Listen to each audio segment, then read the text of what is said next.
Chers compatriotes, voici l'année 2015 qui s'achève.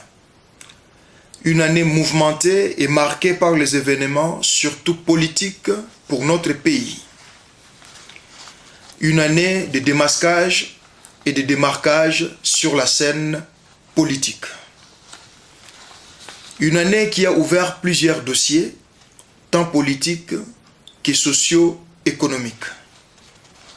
Pour mémoire, l'année s'est ouverte avec un bain de sang des événements du 19 janvier 2015 qui ont conduit aux pertes de vies humaines, tout particulièrement quinoises, pour la défense de la Constitution de la République.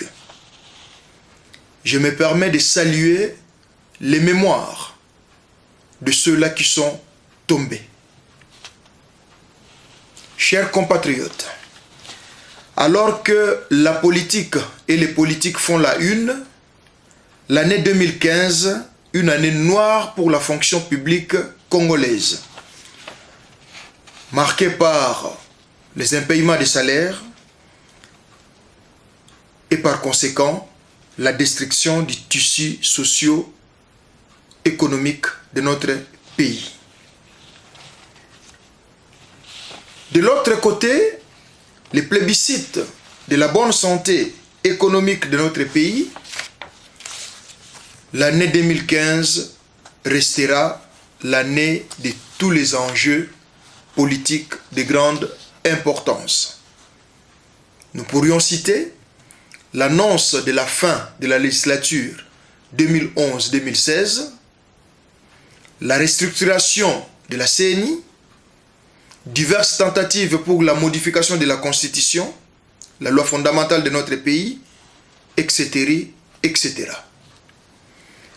2015, plusieurs réalisations, dont Bukangalonzo, l'inauguration de l'aérogare d'Enjili, Congo Airways, ITB Kokolo, etc., etc., mais aussi la destruction des infrastructures routières, dont en dernier les cas de l'Unikin.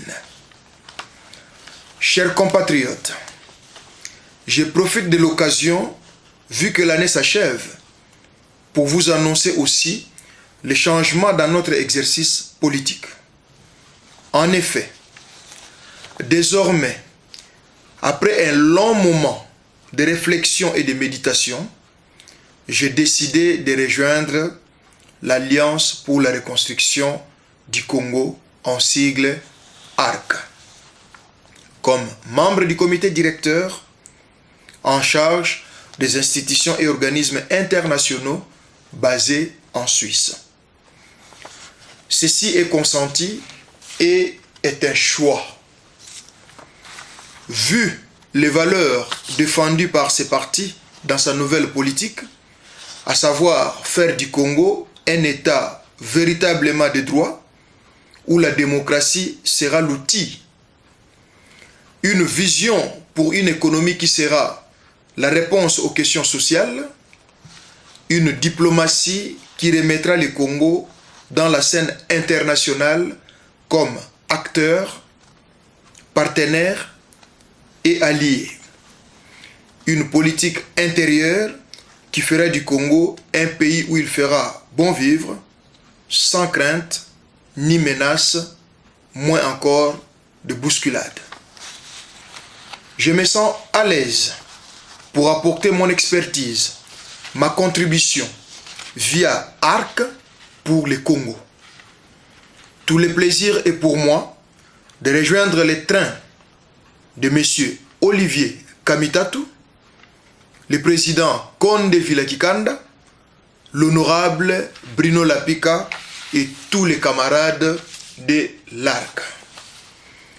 Quant à la troisième force, Banacité, les discussions sont ouvertes pour la succession à sa présidence. De ma part, j'y suis et j'y reste membre. Je continuerai à soutenir la nouvelle présidence qui sera choisie. Pour l'instant, cela n'est guère un secret.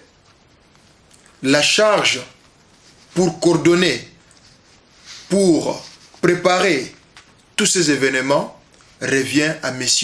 Jean-Paul Lonzamba, qui conduira bien sûr à la mise en place de la nouvelle présidence de la troisième force Banacité.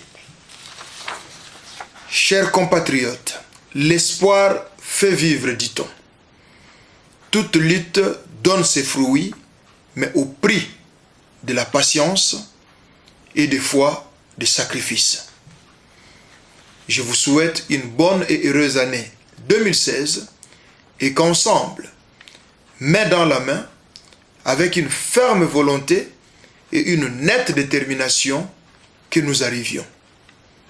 Joyeuses fêtes, que Dieu bénisse notre pays. Je vous remercie.